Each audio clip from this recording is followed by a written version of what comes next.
Good morning guys, in front of me is Snap Phone 3A and let me show you how to add photo to contact. Start with opening your phone the other. Then go to contacts if you're not in this.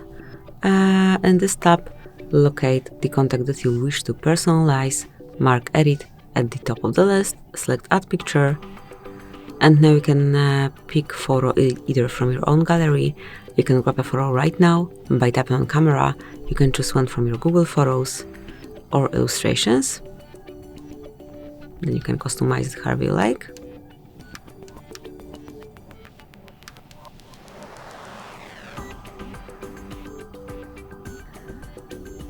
And if you pick one from your own photos, just select the one that you want to add, customize it however you like.